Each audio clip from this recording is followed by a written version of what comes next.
ان هذا العلم دین فانظروا عمن تأخذون دینکم، یہ علم جو استاد سے تم حاصل کر رہے ہو صرف علم حاصل نہیں کر رہے ہو بلکہ اس سے دین سیکھ رہے ہو۔ فانظروا عمن تأخذون دینکم، اس لیے اچھی طرح جانچ پڑتال کر لو کہ جس سے علم حاصل کر رہے ہو، دین حاصل کر رہے ہو، وہ کس لائق ہے، وہ حقیقت میں صحیح دین تمہیں سکھا رہا ہے یا دین کے نام پر اپنی بدعتیں تمہیں سکھا رہا ہے۔ بسم اللہ الرحمن الرحیم ان الحمد للہ نحمده ونستعینه ونستغفره ونعوذ بالله من شرور انفسنا ومن سیئات اعمالنا، من يهده الله فلا مضل له ومن يضلل فلا هادي له، واشهد ان لا اله الا الله وحده لا شريك له، واشهد ان محمدا عبده ورسوله۔ يا ايها الذين امنوا اتقوا الله حق تقاته ولا تموتن الا وانتم مسلمون۔ يا ايها الناس اتقوا ربكم الذي خلقكم من نفس واحده وخلق منها زوجها وبث منهما رجالا كثيرا ونساء، واتقوا الله الذي تساءلون به والارحام ان الله كان عليكم رقيبا۔ يا أيها الذين آمنوا اتقوا الله وقولوا قولا سديدا يصلح لكم أعمالكم ويغفر لكم ذنوبكم، ومن يطع الله ورسوله فقد فاز فوزا عظيما۔ أما بعد فإن أصدق الحديث كتاب الله، وأحسن الهدي هدي محمد صلى الله عليه وسلم، وشر الأمور محدثاتها، وكل محدثة بدعة، وكل بدعة ضلالة، وكل ضلالة في النار۔ محترم و مکرم حاضرین مجلس، جیسے کہ آپ لوگوں کو پتہ ہے رمضان سے پہلے ہم شیخ الاسلام علامہ ابن تیمیہ رحمہ اللہ کی کتاب العقیدۃ الواسطیہ پڑھ رہے تھے۔ اس کے 21 دروس ہو چکے تھے، اور پھر رمضان کی وجہ سے ان دروس کا سلسلہ منقطع رہا۔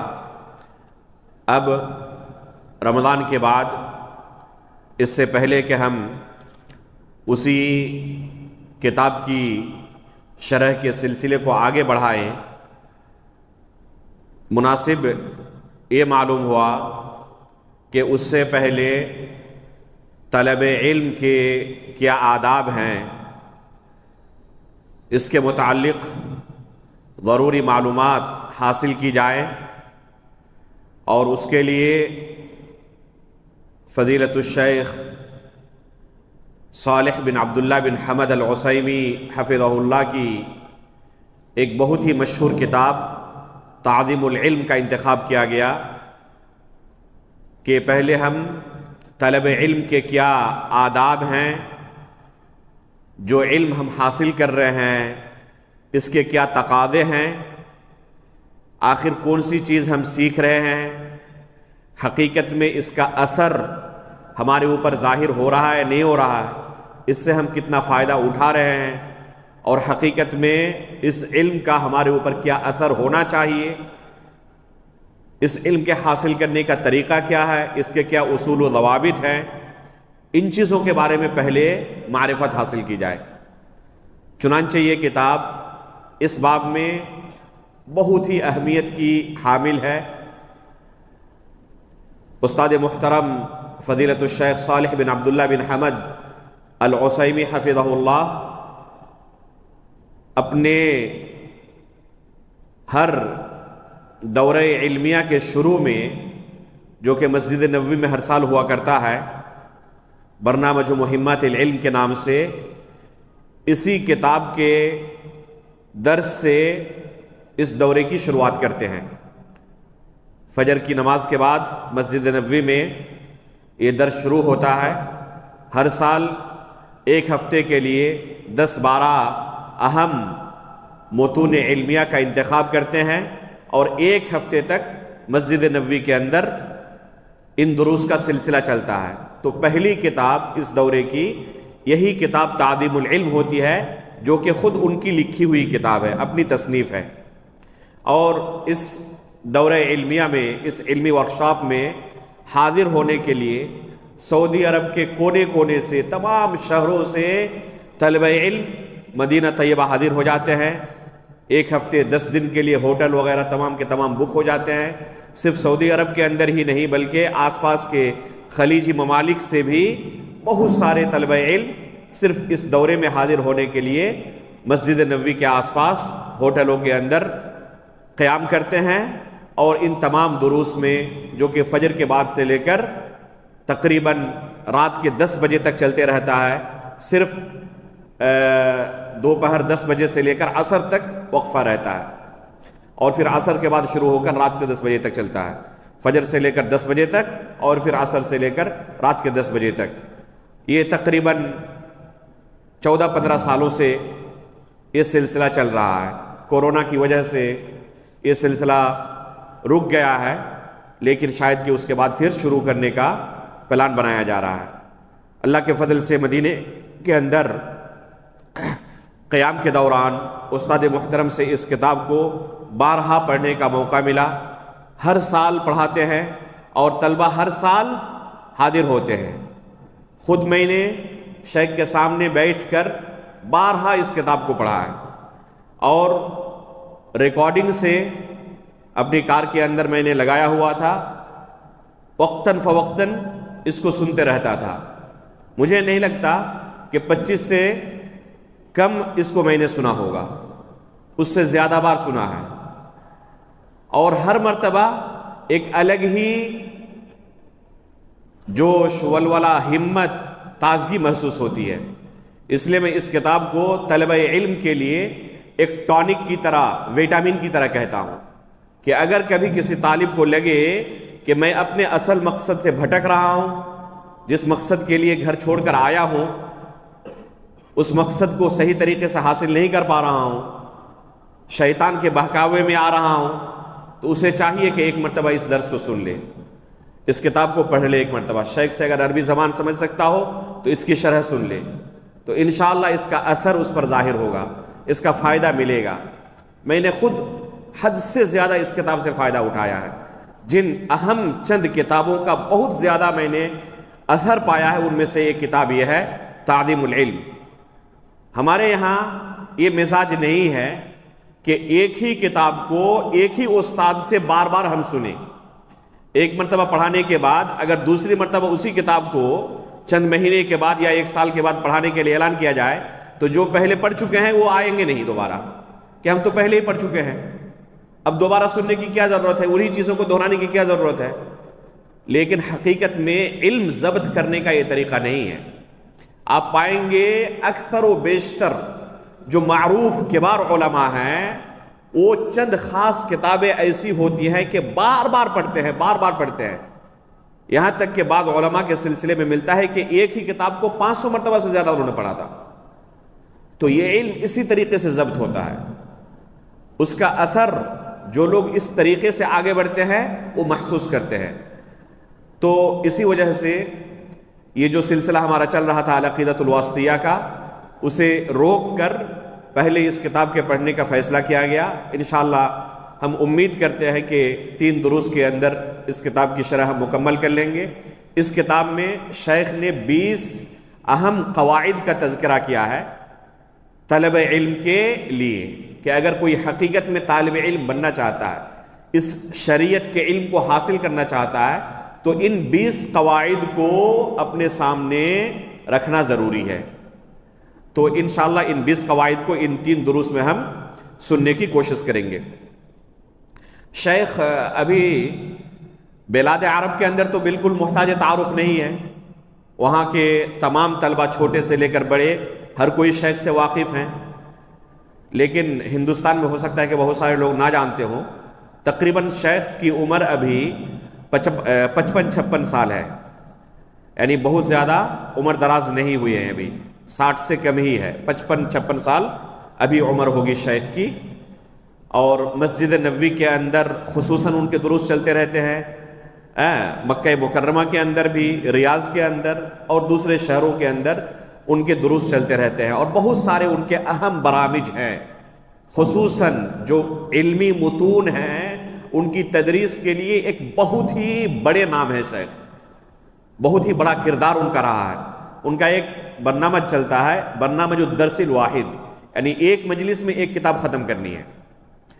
تو جب یہ شروع ہوتا ہے تو ہر فرض نماز کے بعد بیٹھتے ہیں طلبہ، اور ایک کتاب ختم کرنے کے بعد مجلس ختم ہوتی ہے. اس طرح ایک دن میں 5 کتابیں، 5 نمازوں کے بعد 5 کتابیں. اس طریقے سے صرف اس برنامج میں تقریباً 300 متون کی شرح کر چکے ہیں.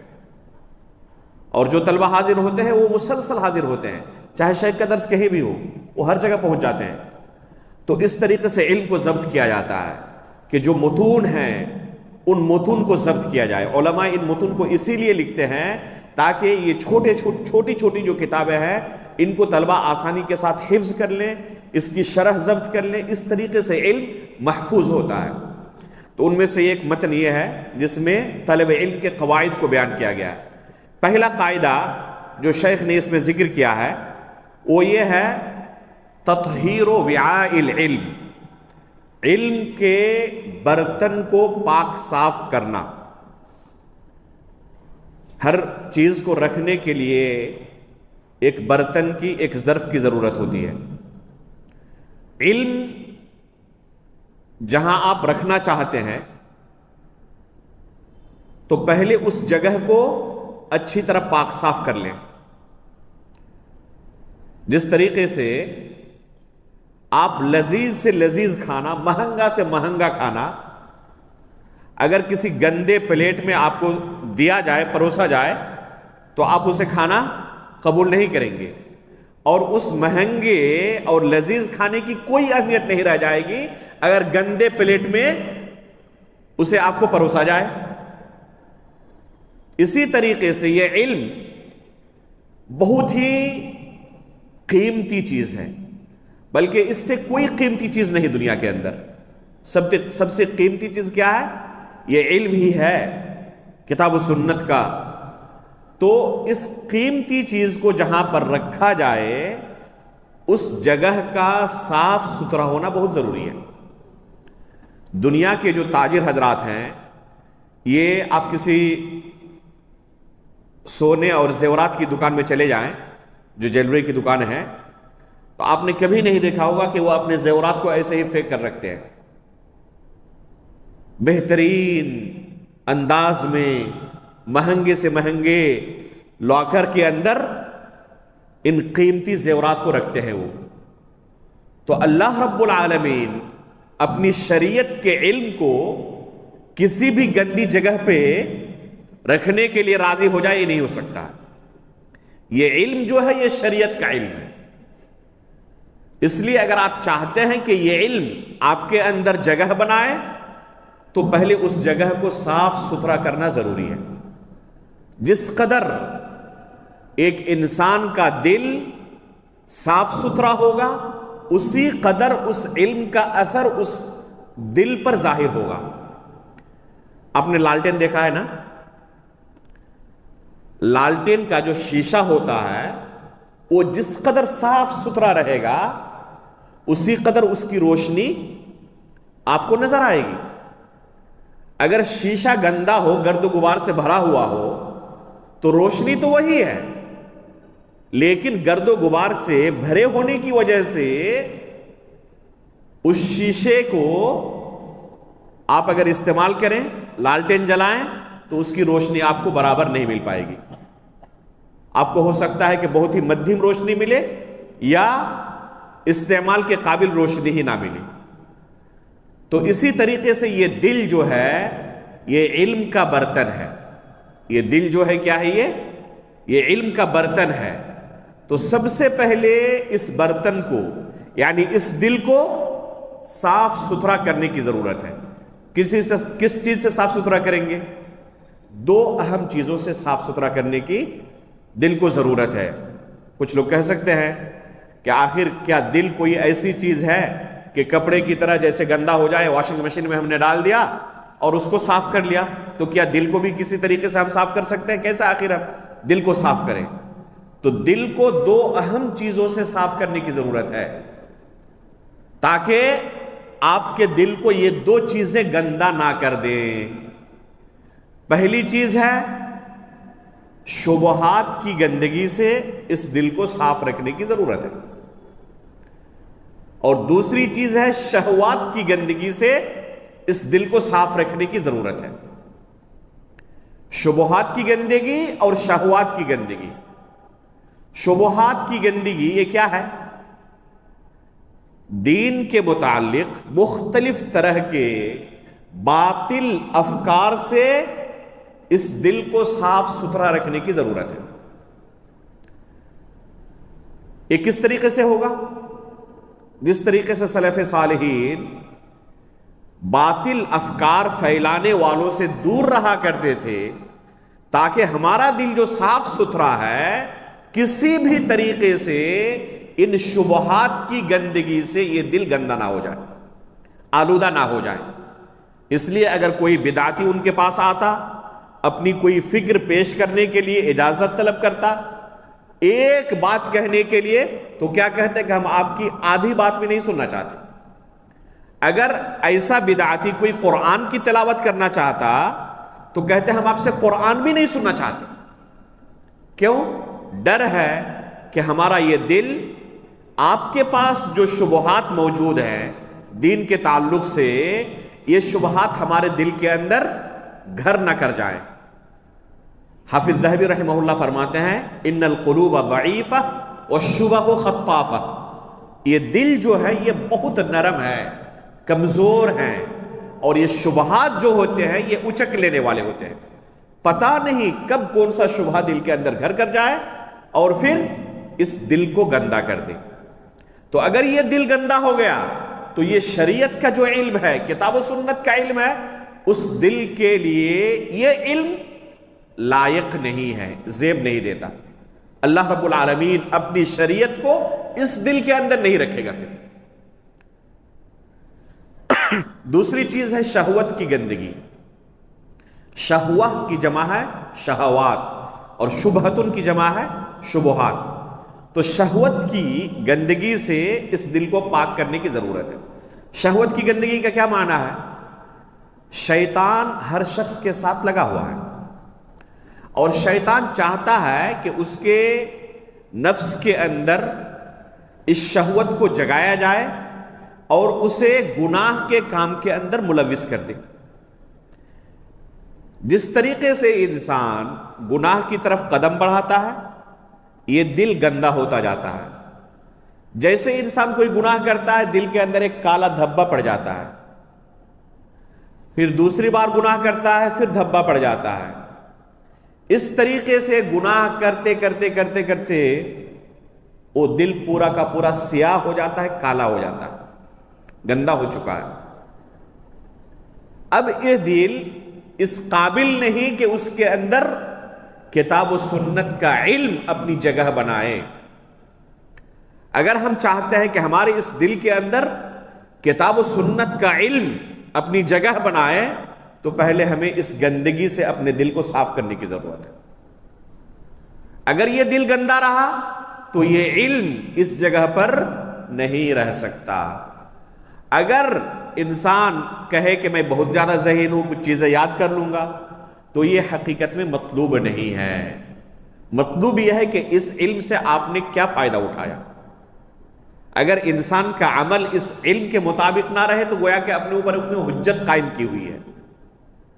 تو اس علم کے لیے جس جگہ پر ہم اس علم کو رکھنا چاہتے ہیں اس کی تطہیر کی ضرورت ہے، اسے صاف ستھرا رکھنے کی ضرورت ہے. تو علم کا برتن کیا ہے؟ دل ہے. سب سے پہلا قاعدہ یہ ہے کہ شبہات کی گندگیوں سے اور شہوات کی گندگیوں سے اپنے دل کو پاک و صاف کریں.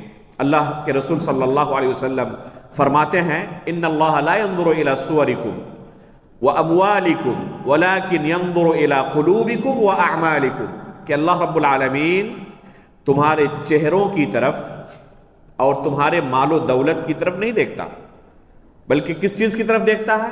تمہارے دل کی طرف اور اعمال کی طرف دیکھتا ہے. تو یہ دل پہلے اللہ رب العالمین دیکھتا ہے کہ اس لائق ہے یا نہیں کہ اس کے اندر اپنی شریعت کو ہم رکھیں.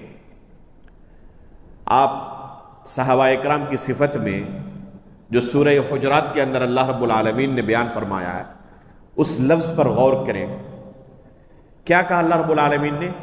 اولئک الذین امتحن اللہ قلوبہم.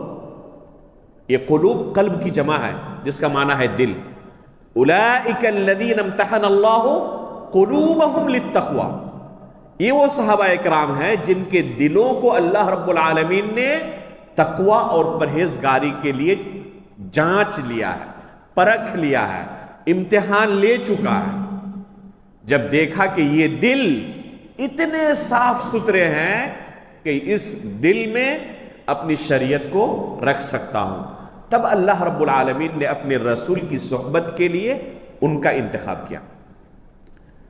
یہ آیت اس بات کی دلیل ہے کہ ہم بھی اگر اس شریعت کو، اس علم کو اپنے دل کے اندر رکھنا چاہتے ہیں تو ہمیں بھی اپنے دل کو اسی طرح صاف ستھرا رکھنے کی ضرورت ہے، شبہات سے، شہوات سے. یہ پہلا قاعدہ ہے. دوسرا قاعدہ ہے کہ طلب علم سے پہلے اپنی نیت کی اصلاح کر لیں، اپنے اندر اخلاص پیدا کریں. اخلاص کا کیا معنی ہے؟ خالص ہم اپنی زبان کے اندر بھی استعمال کرتے ہیں، پیور کہتے ہیں نا. اگر شہد بیچنے والے مارکیٹ کے اندر بہت ہوتے ہیں، کوئی اصلی خالص شہد نہ دے تو ہم لینے کے لیے تیار نہیں ہوتے، پہلے چیک کرتے ہیں خالص ہے یا نہیں ہے. دودھ دینے والا جو گھر میں آتا ہے، اگر دل کے اندر شک و شبہ داخل ہو گیا کہ پانی ملا کر دیتا ہے تو اس سے ہم انکار کر دیتے کہ نہیں چاہیے آپ کا دودھ. ہم ڈھونڈتے ہیں ایسے بندے کو جو خالص دودھ ہمیں دے. اللہ رب العالمین نے قرآن کریم کے اندر اسی دودھ کے بارے میں کیا بیان کیا ہے؟ اس سے ہمیں اخلاص کا معنی سمجھنے میں مدد ملے گی. اللہ رب العالمین کا ارشاد ہے وَإِنَّ لَكُمْ فِي الْأَنْعَامِ لَعِبْرَةً نُسْقِيكُم مِّمَّا فِي بُطُونِهِ مِن بَيْنِ فَرْثٍ وَدَمٍ لَبَنًا خَالِصًا سَائِغًا لِلشَّارِبِينَ. کیا فرمایا؟ نُسْقِيكُم مِّمَّا فِي بُطُونِهِ. ان چوپایوں کے پیٹ میں جو دودھ ہے ہم تمہیں پلاتے ہیں. یہ دودھ کہاں سے نکلتا ہے؟ من بین فرث و دم. یہ دودھ نکلتا ہے پیشاب و پاخانے کی غلاظت اور خون کے درمیان سے. من بین فرث و دم لبنا خالصا. ایسا دودھ جو بالکل خالص ہے، نہ اس میں ایک قطرہ پیشاب و پاخانے کی ملاوٹ ہوتی ہے اور نہ خون کی ملاوٹ ہوتی ہے. اگر دونوں میں سے کسی چیز کی ملاوٹ ہو جائے کوئی پینے کے لیے راضی ہوگا؟ کوئی پینے کے لیے راضی نہیں ہوگا. اگر ملاوٹ ہو جائے تو خالص نہیں ہے. خالص کب کہا جائے گا؟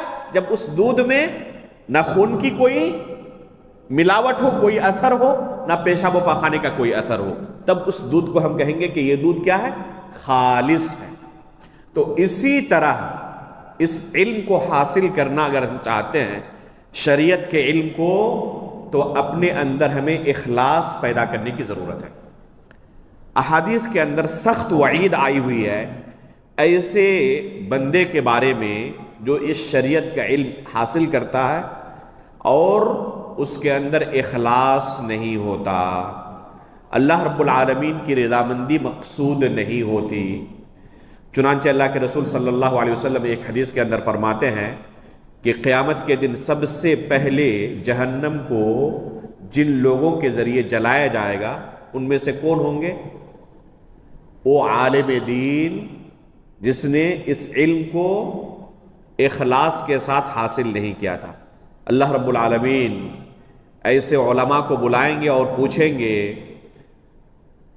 کہ ہم نے تمہیں علم عطا کیا تھا، تم نے کیا کیا؟ وہ اپنے کارنامے گنائے گا، اتنے دروس دی، اتنی کتابیں لکھی، اتنی مشقت سے علم حاصل کیا.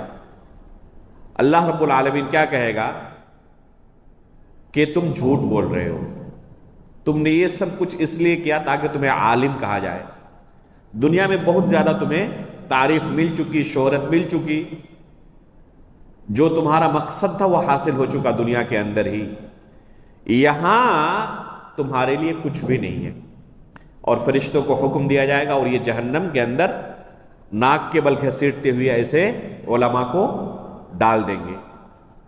تو اگر اس علم کے حصول میں اس طالب کے پاس اخلاص نہیں ہے تو یہ وبال جان ہے اس کے لیے۔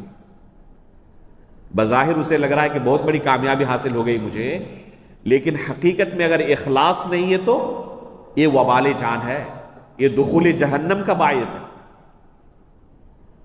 اس سلسلے میں ایک دو نہیں بے شمار حدیثیں آئی ہوئی ہیں کہ اگر طالب علم مخلص نہ ہو، اس کے اندر اخلاص نہ ہو، تو یہ جہنم لے جانے کا سبب ہو سکتا ہے۔ جب اخلاص کی وعید کے سلسلے میں یہ احادیث پیش کی جاتی ہے تو بہت سارے طلبہ ڈر جاتے ہیں اور کیا کرتے ہیں، ڈر کے مارے یہ راستہ ہی بدل لیتے ہیں کہ اخلاص حقیقت میں اگر دیکھا جائے تو ہمارے پاس نہیں ہے۔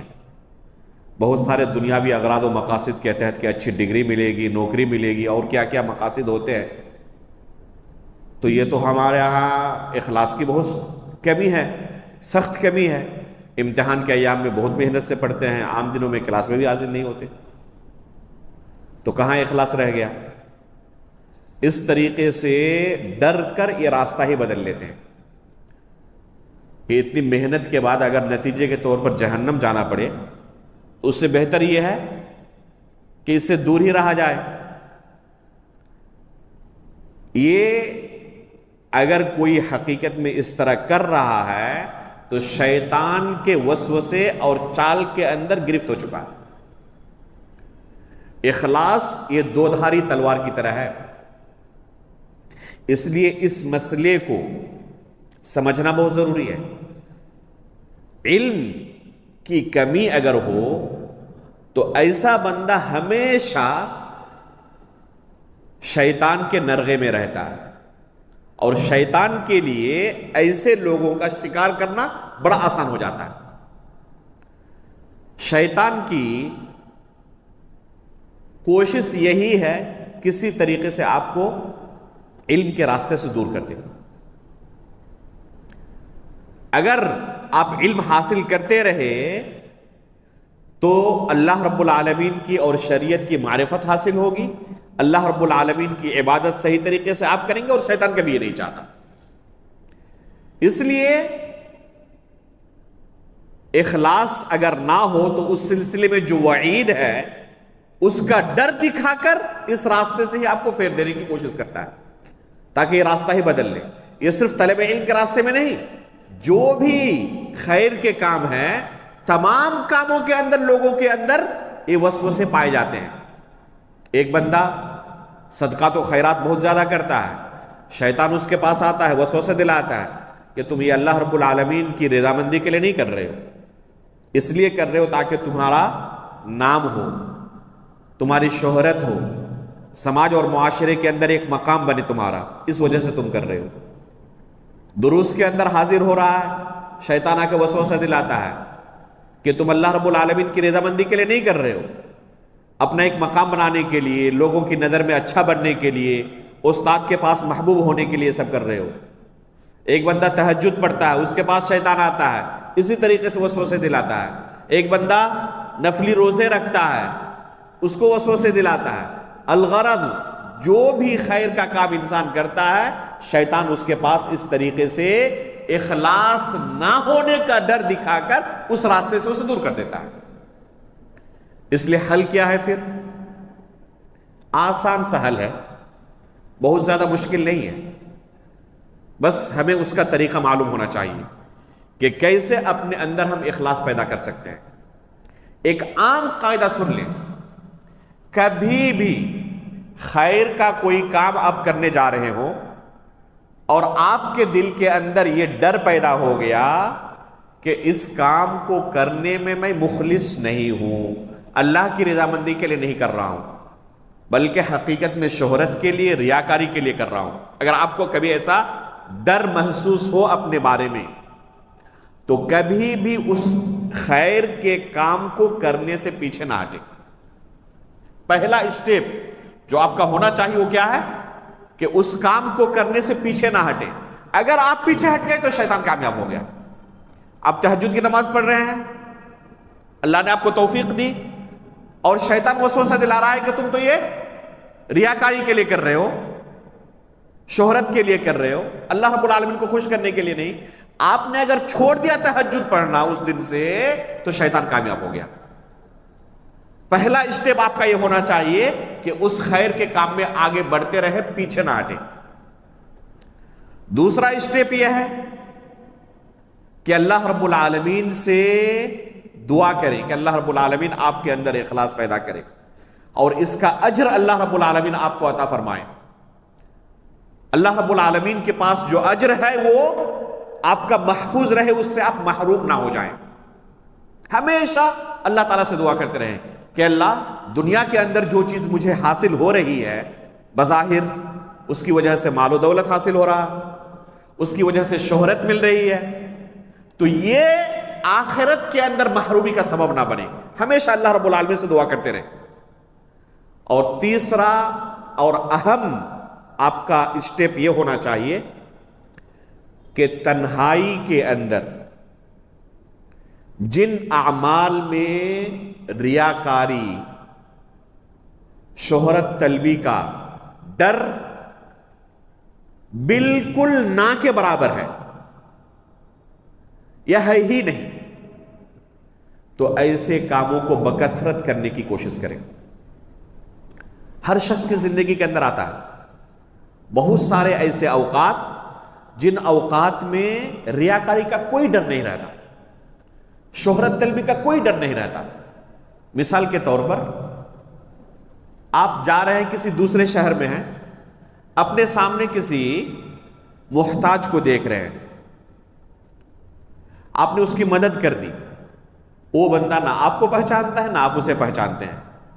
کیا یہاں ڈر ہے کہ وہ آپ کی تعریف کرے گا لوگوں کے درمیان؟ وہ آپ کو پہچانتا ہی نہیں ہے. آپ تنہا ہیں، اکیلے ہیں اپنی گاڑی کے اندر، اپنے روم کے اندر. اللہ رب العالمین کے سامنے اگر آپ روئے، گڑ گڑائے، اپنے گناہوں سے توبہ کریں، کوئی دیکھتا ہے یہاں پہ آ کے؟ کوئی نہیں دیکھتا. تو بہت سارے اوقات ایسے آتے ہیں جب ریاکاری کا کوئی ڈر نہیں رہتا. اگر انسان بکثرت ایسے اعمال کرتا ہے تو شیطان ایسے شخص سے مایوس ہو جاتا ہے. ایسے شخص سے شیطان مایوس ہو جاتا ہے اور اس کا پیچھا چھوڑ دیتا ہے. اس لیے بکثرت ایسے کام کرنے کی کوشش کریں جن میں ریاکاری کا شبہ نہیں ہے یا بہت کم ہے ریاکاری کا شبہ. ہم نے دیکھا سعودی عرب کے اندر جو عام شاہراہ ہوتے ہیں، ہائی وے ہوتے ہیں، رمضان کے مہینے میں خصوصاً ایک دم صحرا کے اندر، بیابان کے اندر لوگ اپنی گاڑیوں میں افطاری لے جا کر یا سحری کے وقت سحری کا پورا سامان لے جا کر روڈ کے بغل میں کھڑے ہو جاتے ہیں. اپنے شہر کے اندر بھی دے سکتے تھے، لیکن ایسی جگہ پر جہاں مجھے کوئی نہ بندہ پہچانتا ہو وہاں پر جا کر لوگوں کی مدد کر رہے ہیں. یہاں پر شہرت طلبی کا کوئی ڈر نہیں ہے، ریاکاری کا کوئی ڈر نہیں ہے. تو ہر شخص کی زندگی کے اندر بے شمار ایسے موقع آتے ہیں جہاں پر ریاکاری کا ڈر نہیں ہوتا. تو ایسے اعمال بکثرت کرنے کی انسان کوشش کرے. طلب علم کے اندر اپنے اندر ہم کیسے اخلاص پیدا کر سکتے ہیں؟ اس کے 4 اہم ارکان ہیں. ایک شخص جو شریعت کا علم حاصل کر رہا، جیسے کہ ہم لوگ ہیں ابھی اس مقصد کے لیے حاضر ہوئے ہیں، تو اس کے لیے 4 اہم ارکان ہیں. پہلا رکن ہے اپنے اندر یہ نیت پیدا کریں کہ شریعت کے بہت سارے مسائل ہیں جن کے تعلق سے میں لا علم ہوں، جانتا نہیں ہوں. ہم نے کتنا علم حاصل کیا ہے؟ بہت ہی تھوڑا سا. نہ قرآن کا ہمیں علم ہے، نہ اللہ کے رسول کی احادیث کا علم ہے، نہ عقیدے کا، نہ فقہ کا، اور نہ دوسرے مسائل کا. تو ہمارے پاس شریعت کا علم نہیں ہے. ہم اپنے اندر جہالت جو ہے اس علم سے دور کرنا چاہتے ہیں. یہ پہلا رکن ہے. ان مجلسوں میں بیٹھنے کا ہمارا پہلا مقصد کیا ہونا چاہیے؟ کہ ہم شریعت سیکھیں گے. نہیں جانتے ہیں، سیکھیں گے. ہمارے اندر جہالت موجود ہے، ہم جاہل ہیں، تو اپنی جہالت کو ہم دور کرنے کے لیے یہاں پر آئے ہوئے ہیں. یہ پہلی آپ کی نیت ہونی چاہیے. دوسرا رکن ہے کہ سیکھنے کے بعد، اس علم کو حاصل کرنے کے بعد بہت سارے دوسرے حضرات ہیں جو اس شریعت سے واقف نہیں ہیں، اس علم سے جاہل ہے. میں اس علم کو سیکھنے کے بعد دوسروں سے بھی جہالت کو دور کروں گا، انہیں شریعت کا علم پہنچاؤں گا، شریعت کے علم سے انہیں روشناس کروں گا. یہ دوسرا اسٹیپ ہے. تیسرا ہے کہ جو کچھ ہم نے پڑھا ہے اس پر عمل کرنا. یہ اخلاص کے اندر شامل ہے. آپ نے ایک حدیث پڑھی تو کوشش کریں کہ اس پر عمل بھی کریں. یہ حدیثیں صرف پڑھنے کے لیے نہیں ہیں، عمل کے لیے ہیں. اس لیے سلف صالحین کے بارے میں، خصوصاً صحابہ اکرام کے بارے میں آتا ہے کہ 10 آیتیں پڑھ لینے کے بعد پہلے وہ عمل کرتے، پھر 10 آیتیں آگے پڑھتے. جب تک عمل نہ کریں تب تک آگے نہیں بڑھتے. تو جو ہم نے پڑھا ہے اگر اس پر عمل کرنے کا ہمارے پاس حرص ہے، اس کا مطلب کہ اپنے اس مقصد میں ہم کیا ہیں؟ مخلص ہیں، اس راستے میں مخلص ہیں. اور چوتھا اسٹیپ ہے، چوتھا رکن ہے کہ جو علم حاصل کیا ہے اس علم کی حفاظت کرنا، اس علم کو ضائع اور برباد ہونے سے بچانا. یہ اخلاص کے اندر شامل ہے، جو کہ بہت سارے لوگ نہیں جانتے. آپ غور کریں کہ اگر حقیقت میں ایک طالب علم مخلص ہو، خصوصاً مدرسے کے اندر ہم اپنے طلباء سے کہتے ہیں کہ اپنے آپ کا اگر جائزہ لینا ہو، امتحان لینا ہو، تو دیکھیں کہ یہ چاروں ارکان آپ کے اندر موجود ہے یا نہیں ہے. علم کی حفاظت کرنے کا کیا معنی ہے؟ بہت ساری چیزیں آپ پڑھ چکے ہیں.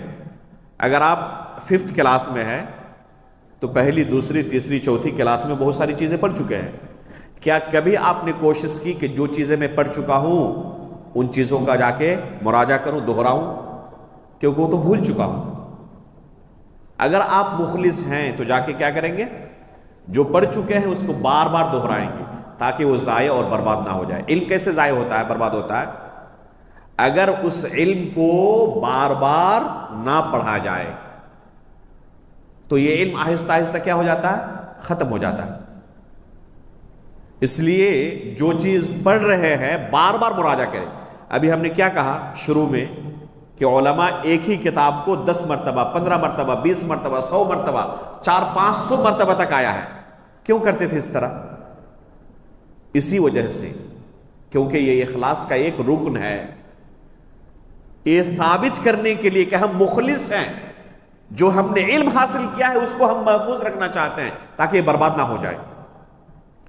ابو ہریرہ رضی اللہ تعالی عنہ کے بارے میں جانتے ہیں، اس امت کے اندر سب سے بڑے حافظ اگر کہا جائے کہ اس امت میں، امت محمدیہ میں سب سے بڑے حافظ کون ہے تو کون ہے؟ یہ ابو ہریرہ رضی اللہ تعالی عنہ ہے. اللہ کے رسول صلی اللہ علیہ وسلم نے ان کے لیے خصوصی دعا کی تھی. انہوں نے اللہ کے رسول سے شکایت کی کہ اللہ کے رسول میں بھول جاتا ہوں، تو اللہ کے رسول صلی اللہ علیہ وسلم نے خصوصی ان کے لیے دعا کی کہ اے اللہ ان کو ایسا حافظہ عطا کر کے نہ بھولے، جو کچھ سنے ان کو یاد رہ جائے. اس دعا کے بعد ابو ہریرہ رضی اللہ تعالیٰ عنہ کہتے ہیں کہ جو کچھ میں نے اللہ کے رسول سے سنا وہ نقش ہو گیا، ایک لفظ میں نہیں بولا. علماء نے ابو ہریرہ رضی اللہ تعالیٰ عنہ کے قوت حافظہ کو اللہ کے رسول صلی اللہ علیہ وسلم کا ایک معجزہ شمار کیا ہے. اللہ کے رسول صلی اللہ علیہ وسلم کا ایک معجزہ شمار کیا ہے ابو ہریرہ رضی اللہ تعالیٰ عنہ کے قوت حافظہ کو. کیوں؟ کیونکہ بھولنا انسان کی صفت ہے، بھولنا یہ انسان کی صفت ہے. کون نہیں بھولتا؟ فقط اللہ رب العالمین. اور ابو ہریرہ رضی اللہ تعالیٰ عنہ نہیں بھولتے تھے اس دعا کے بعد جو اللہ کے رسول نے کی تھی. تو اللہ کے رسول کا یہ معجزہ ہے کہ ابو ہریرہ کے لیے آپ نے دعا کی اور اس کے بعد ابو ہریرہ رضی اللہ تعالیٰ کبھی نہیں بھولے. یہ قوت حافظہ ملنے کے باوجود ابو ہریرہ رضی اللہ تعالیٰ عنہ کہتے ہیں اپنے بارے میں کہ میں نے اپنی رات کو 3 حصوں میں تقسیم کیا ہوا تھا. ایک حصہ سونے کے لیے، ایک حصہ اللہ کی عبادت کے لیے، قیام اللیل کے لیے، نماز پڑھنے کے لیے رات کو اٹھ کر، اور ایک حصہ کس کام کے لیے؟ اللہ کے رسول صلی اللہ علیہ وسلم کی احادیث کے تکرار اور مراجعے کے لیے، تاکہ بھول نہ جاؤں. یہ قوت حافظہ ملنے کے باوجود اللہ کے رسول کی جو حدیثیں سن چکے تھے انہیں بار بار دہراتے تھے، بار بار دہراتے تھے کہ کہیں کوئی ضائع نہ ہو جائے. کس لیے؟ اسی وجہ سے کیونکہ یہ اخلاص کا ایک درجہ ہے. اس لیے ایک طالب علم کو چاہیے کہ جو کچھ پڑھ چکا ہے وہ شریعت کا حصہ ہے. جو کچھ وہ پڑھ چکا ہے پہلے وہ کیا ہے؟ شریعت کا حصہ ہے. اس نے محنت سے اس کو حاصل کیا تھا، اسے ضائع اور برباد نہ ہونے دے. اس لیے میں کہوں گا کہ جو طلبہ اس سے پہلے الاصول الثلاثہ پڑھ چکے ہیں اس مسجد کے اندر، العقیدۃ الواسطیہ کے جو دروس گزر چکے ہیں تقریباً 21، ان کو بار بار سنا کریں. ایک درس کو کتنی بار آپ لوگوں نے سنا ہے؟ ایک مرتبہ تو سامنے بیٹھ کر سنے تھے. کیا اس کے بعد توفیق ہوئی دوبارہ اس درس کو سننے کی؟ بہت کم لوگ ہوں گے کہ بعد میں اس درس کو سنے ہوں. تو علم اگر ضبط کرنا چاہتے ہیں تو 1 مرتبہ 2 مرتبہ سننا کافی نہیں ہے، بار بار سننے کی ضرورت ہے، بار بار سننے کی ضرورت ہے. 10 مرتبہ 15 مرتبہ 20 مرتبہ. اس طریقے سے علم کیا ہو جائے گا؟ ضبط ہو جائے گا، محفوظ ہو جائے گا. تو علم کے ضبط کرنے کا یہی طریقہ ہے. اذا تکرر تقرر. تکرر یہ کاف سے ہے اور تقرر یہ قاف سے ہے، 2 نقطے والا. اذا تکرر تقرر. جب بار بار آپ کسی چیز کو پڑھیں گے تو وہ چیز ذہن کے اندر ثابت ہو جائے گی. 1 مرتبہ پڑھنے کے بعد کیا ہوگا؟ آپ کو لگے گا کہ ہاں ایک دم یاد ہو چکا ہے. 2-4 دن کے بعد بھول چکے ہیں، کچھ یاد نہیں. لیکن ایک فترے کے بعد ہر مہینے کے اندر 1 مرتبہ آپ نے دہرا لیا، 2-4 مہینے کے بعد 1 مرتبہ اس چیز کو اٹھا لیا، تو آپ دیکھیں گے اس چیز کو آپ نہیں بھولیں کیونکہ بار بار دہرا رہے ہیں. تو اسی طریقے سے علم کو آپ ضبط کر سکتے ہیں. تو اس طریقے سے اگر کوئی شخص علم کو حاصل کرتا ہے، یہ چاروں چیزیں اس کے اندر موجود ہیں، تو اس کا مطلب کہ مخلص ہے، اس کے اندر اخلاص موجود ہے. اور اخلاص کے ساتھ اگر بندہ شریعت کا علم حاصل کرے تو یہ سب سے افضل عبادات میں سے ہے. یہ سب سے افضل عبادات میں سے ہے. فرشتے ایسے طلبہ کے لیے پر بچھاتے ہیں جو اخلاص کے ساتھ علم حاصل کرتے ہیں. مچھلیاں پانی کے اندر ایسے طلبہ کے لیے دعائیں کرتی ہیں. اللہ رب العالمین کی طرف سے ان پر رحمتیں نازل ہوتی ہیں، سکینت نازل ہوتی ہے، خصوصی تعاون ہوتا ہے. علم کی فضیلت کے اوپر اتنے نصوص موجود ہیں کتاب و سنت کے اندر، سلف صالحین کے اقوال کے اندر کہ آپ دنگ رہ جائیں. علماء نے اس باب میں خصوصی کتابیں لکھی ہیں. ابن عبد البر رحمہ اللہ کی جامع بیان العلم و فضلہ پڑھیں کہ اس علم کی کیا فضیلت ہے. تو یہ کن کے لیے فضیلت ہے؟ جو مخلص ہوں. تو اخلاص کیسے پیدا کریں؟ پہلا اسٹیپ کیا ہے کہ ہم اپنے اندر جہالت کو دور کرنا چاہتے ہیں، شریعت سیکھنا چاہتے ہیں. دوسرا اسٹیپ دوسروں کو بھی سکھانا چاہتے ہیں. تیسرا اسٹیپ جو پڑھیں گے اس پر عمل بھی کریں. اور چوتھا جو پڑھ چکے ہیں اس کو ضائع ہونے سے، برباد ہونے سے بچائیں، اس کو مراجعہ کرتے رہیں، پڑھتے رہیں. تو اس طریقے سے ایک بندہ مخلص رہے گا. اگر اخلاص ہے تو بہت بڑی عبادت ہے. تیسرا قاعدہ ہے اس علم کے حاصل کرنے کا کہ ایک طالب علم عالی ہمت اور بلند ارادے رکھنے والا ہو. اگر پست ہمت ہے تو اس کے لیے راستہ نہیں ہے. فتح الباری اتنی موٹی کتاب، کتنا دن لگے گا پڑھنے میں؟ اگر پہلے ہی کوئی دیکھ کر ڈر جائے تو اس کے لیے راستہ نہیں ہے. ایک شیخ کے بارے میں سنا تھا، ایک شاگرد نے آ کر سوال کیا کہ عربی زبان میں مضبوط کرنا چاہتا ہوں تو اس کے لیے کون سی کتاب پڑھوں؟ تو کہا کہ لسان العرب پڑھو. وہ تو اتنی ضخیم کتاب ہے. تو شیخ نے کہا کہ اگر تمہیں یہ موٹی لگ رہی ہے تو کوئی دوسرا کام ڈھونڈو، تمہارے لیے راستہ نہیں ہے. تو پست ہمت اس علم کو حاصل نہیں کر پائے گا. ہمت عالی ہونی چاہیے، بلند ہونا چاہیے. عالی ہمت ہو اور بلند ارادے رکھنے والا ہو. عالی ہمت اور بلند ارادے کیسے ہم اپنے اندر پیدا کریں؟ تو اس کے لیے 3 اسٹیپ ہے. پہلا ہے جو چیزیں بھی آپ کی زندگی میں نفع بخش ہیں، مفید ہیں، ان کے پیچھے پڑ جائیں. یہ عام زندگی کے اندر بھی ہے. جو بھی چیز آپ کو لگ رہا ہے کہ یہ میری زندگی کے لیے کیا ہے، مفید ہے، بہتر ہے، تو اس کے پیچھے پڑ جائیں. اور جو چیز بھی اس کے برعکس نقصان دہ ہے، ان چیزوں سے جتنا ممکن ہو سکے اپنے آپ کو دور رکھیں. جیسے جو حرام چیزیں ہیں، مثال کے طور پر بہت سارے لوگ منشیات کے عادی ہوتے ہیں. تمباکو، سگریٹ، شراب نوشی اور بہت ساری چیزوں کے، یہ نقصان دہ یا نہیں ہے؟ بہت سارے طلبہ لا یعنی چیزوں میں اپنا وقت برباد کرتے رہتے ہیں، ایسی گفتگو میں شامل ہو جاتے ہیں جو دنیا اور آخرت کسی اعتبار سے اس کے لیے مفید نہیں ہے. تو ایسی جگہوں سے اپنے آپ کو دور رکھنا ہے. جو چیز مفید ہو آپ کے لیے، خیر کے لیے ہو، تو اس کے پیچھے پڑ جائے. یہ ہے پہلا اسٹیپ. دوسرا اسٹیپ ہے کہ اللہ رب العالمین سے گڑ گڑا کر مدد طلب کرنا.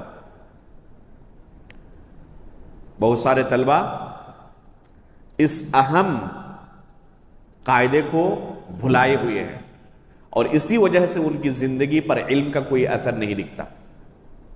محنت تو بہت کرتے ہیں لیکن کوئی ان کو لگتا ہے کہ ہم کچھ پڑھ ہی نہیں رہے ہیں، کوئی ترقی نہیں مل رہی ہے ہمیں. 1 سال پہلے جو علمی حالت تھی، آج 1 سال کے بعد بھی اتنا ہی پڑھنے کے بعد لگ رہا ہے اپنے اندر کوئی تبدیلی محسوس نہیں ہو رہی ہے. پوچھیں کہ 1 سال کے اندر آپ نے کتنی مرتبہ راتوں کو اٹھ کر اللہ رب العالمین سے اس علم کے لیے دعا کی ہے؟ کبھی توفیق نہیں ہوئی. تو یہ علم ایسے ہی حاصل ہو جائے گا. اللہ رب العالمین سے جس طرح دوسری چیزوں کے لیے آپ دعا کرتے ہیں، تو اس علم کے لیے گڑ گڑا کر دعا کریں کہ اللہ اس علم کا حاصل کرنا ہمارے لیے آسان کر دے.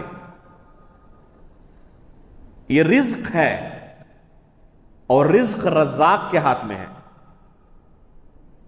اس لیے جس طرح دوسرے رزق کے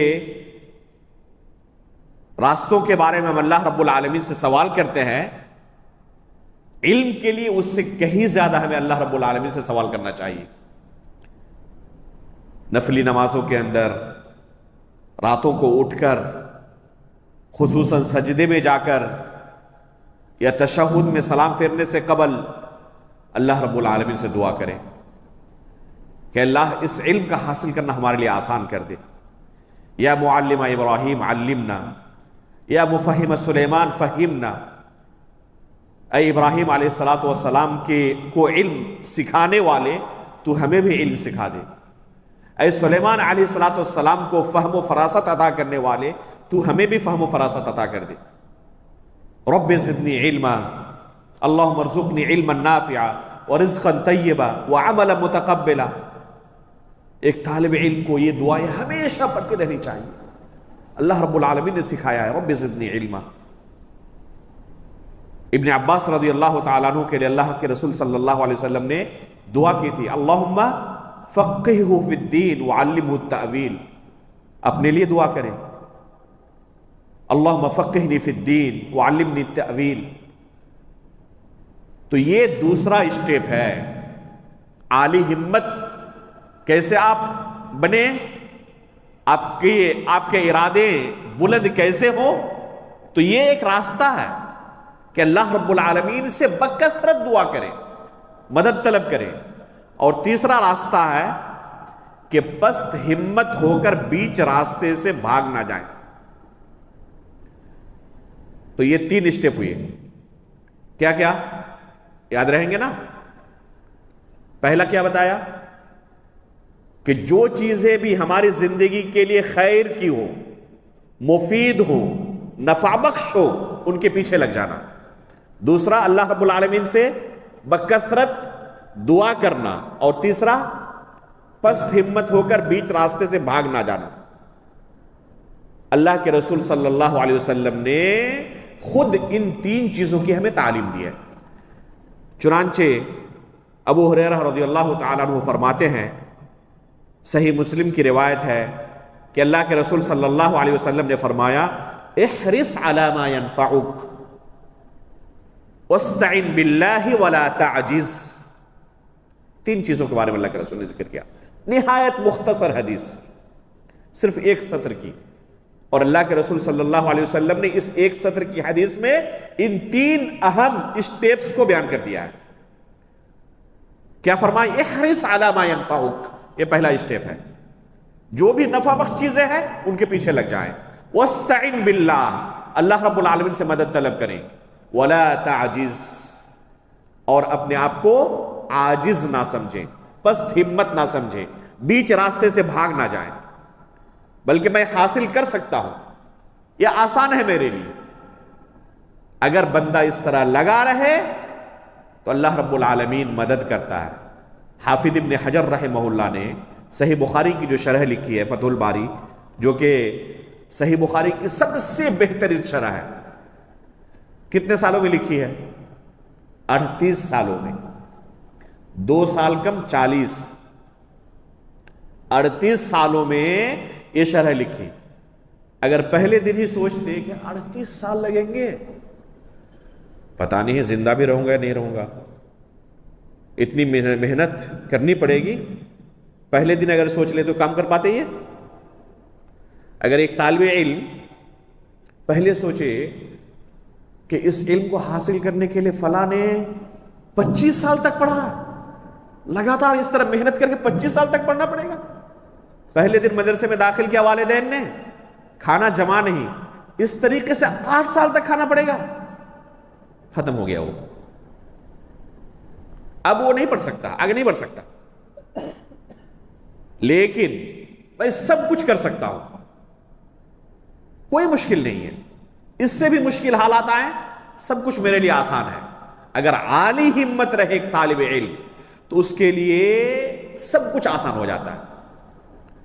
سلف صالحین کے واقعات پڑھیں گے اگر آپ اس بارے میں تو تعجب ہو جائیں گے.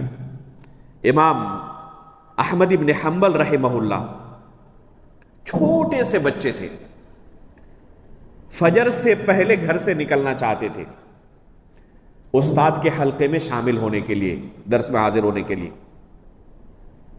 فجر سے پہلے نکل کر گھر سے جیسے نکلتے تو ان کی اماں ڈر کے مارے ہاتھ پکڑ لیتی اور کہتی بیٹے تھوڑی دیر رک جاؤ، یہاں تک کہ صبح تو ہو جائے، اس کے بعد جانا. تو یہ عالی ہمت کی دلیل ہے. مولانا ابوالکلام آزاد ابھی گزرے ہیں، ہمیشہ کتابوں کے ساتھ رہتے، تو ان کے والد نے ان کو کتاب سے دور رکھنے کے لیے کچھ وقت کیا کیا، ایک نوکر کو ساتھ لگایا کہ کسی پارک میں لے جا کر ان کو عصر بعد تھوڑا ٹہلا کر لائیں.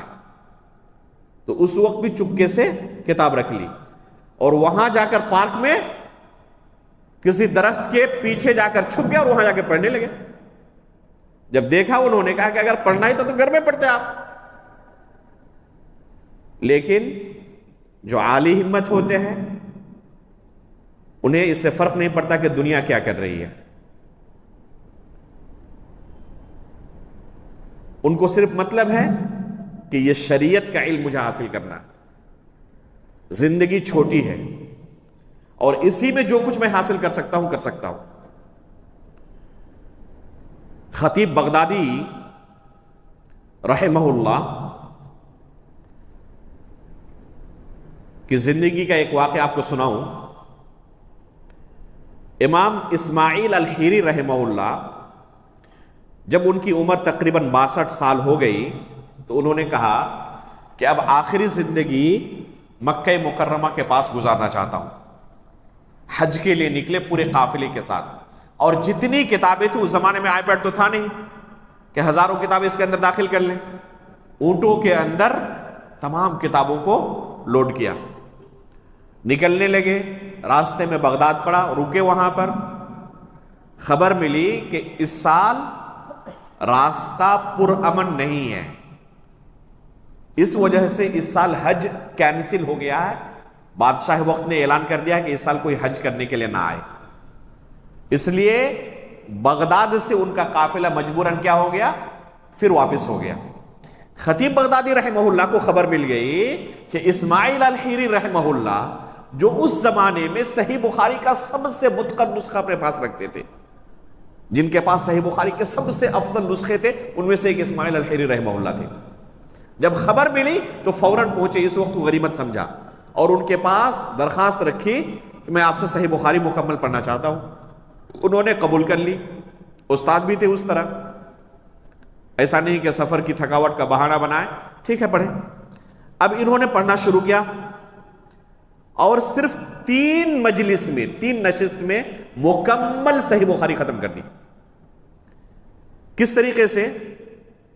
2 نشستیں رات کو تھی, پوری رات پڑھتے رہے. مغرب کے وقت بیٹھک شروع ہوتی اور صرف نماز وغیرہ کے لیے رکتے, اور فجر تک یہ مجلس جاری رہتی. مغرب سے لے کر فجر تک. ابھی ہم عشاء سے شروع کیے, 1 گھنٹہ سے تقریباً ہوا ہے, اور 10-20 منٹ زیادہ ہو جائے تو پتہ چلے گا کہ پابندی لگ گئی ہے. مغرب بعد شروع کیے فجر تک 2 مجلس ہوگی. چونکہ استاد اس کام کے لیے آئے ہوئے نہیں تھے, پورے قافلے کے ساتھ تھے. اب دوسرے دن کے بعد یہ قافلہ وہاں سے نکل گیا اور ابھی کتاب مکمل ہوئی نہیں ہے. خطیب بغدادی رحمہ اللہ ان کے ساتھ اور کچھ ساتھی تھے.